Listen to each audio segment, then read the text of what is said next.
বন্ধুরা কেমন আছো? ভালো আছো, সুস্থ আছো? সবাই ভালোই আছো। আমি প্রথমে আলু নিয়েছি সোমার রান্নাঘর। আজকে আমি আলু নিয়েছি, দেখতেই পাচ্ছ। ছোট ছোট করে কুচি কুচি করে কেটে আমি ধুয়ে রেখেছি প্রথমেই। এবার আমি সামান্য লবণ দিয়ে ময়দা আগে মাখবো। ময়দাটা মাখার আগে আমি আলু ভাজাটা করে নেবো। ময়দাটা ছেড়ে দিলাম, আমি একটু তেল দিয়ে আমি একটু 5 মিনিট রেখে দেবো। ওটা একটু তেল দিয়ে আমি 5 মিনিট এটা রেখে দেবো।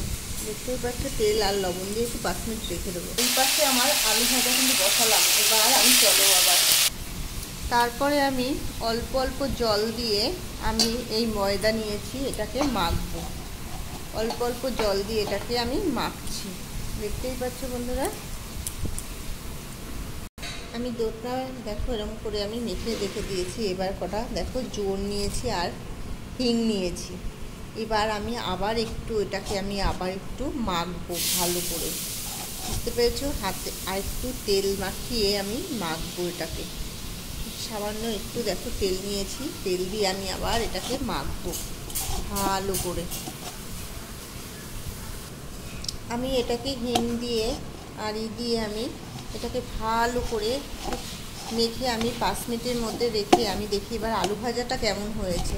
বন্ধুরা, আমার আলু ভাজাটাও প্রায় হয়ে গেছে। বাড়িতে যদি সব উপকরণ অল্প অল্প করে থাকে, সবার বাড়িতেই আলু থাকে, ময়দা থাকে, সবার বাড়িতেই থাকে। বিকালের টিফিনটা এমন করে খাবে। আমি রান্নাঘর থেকে 5 মিনিট বাদে চলে এসেছি। আমি এরকম করে এবার গোল গোল করে আমি এখন কাটবো। গোল গোল করে এরকম করে আমি এখন বেলবো। আমি সেই ময়দাটা আমি এখন বেলবো। এটা আমি রুটিটা গোল করে বেলেছি।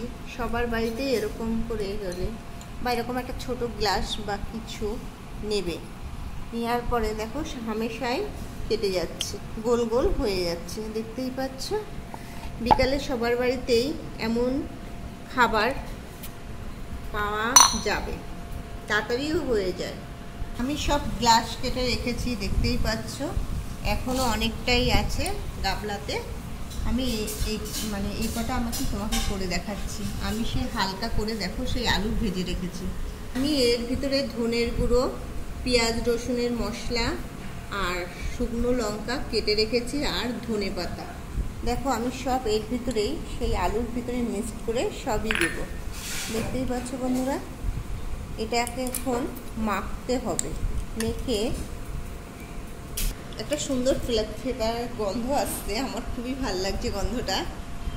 সেই গোল করা এটাকে আমি এর ভিতরে আমি দেব, আলু দিয়ে মশলা দিয়ে মেখে। তারপরে এর উপরে আমি এখন একটা চাপা দেব, দেখতেই পাচ্ছ বন্ধু। তারপরে এরকম করে আমি এটাকে একটা ছোট আর একটা বড় করেছি। খুব সুন্দর, বাড়িতে একটুখানি বিকালে তোমরা এটা করে খাবে, খুবই ভালো লাগবে খেতে।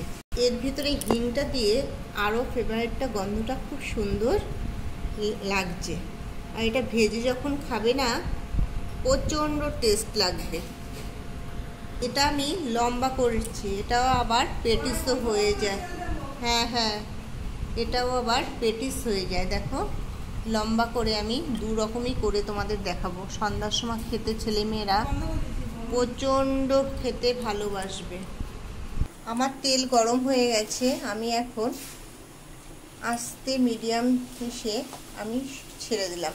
দেখো বন্ধুরা, বাড়িতে সব বাড়িতেই এইসব থাকে, করতে কোনো ঝামেলা নেই, তাড়াতাড়িও হয়ে। পদ্ম ফুলের মতো ফুলছে, কেন হিং দিয়েছি তাই 2 রকম করেছি, লম্বা আর গোল। আমার বিকালের টিফিন হয়ে গেছে, এবার নামানোর পালা। বন্ধুরা, কেমন লাগলো আমার রেসিপিটা? লাইক শেয়ার কমেন্ট করো। আর কি বলবো, বাড়িতে আলু ময়দা একটু জোয়ান যদিও থাকে দিয়ে আপনারা চাটনি দিয়ে সস দিয়ে খেতে টেস্ট লাগবে। টাটা, লাইক শেয়ার কমেন্ট করো। আমার ভালো লাগলে আমার বাটনে চাপ দিও। নাম্বারটা তো সবাই জানো। টাটা।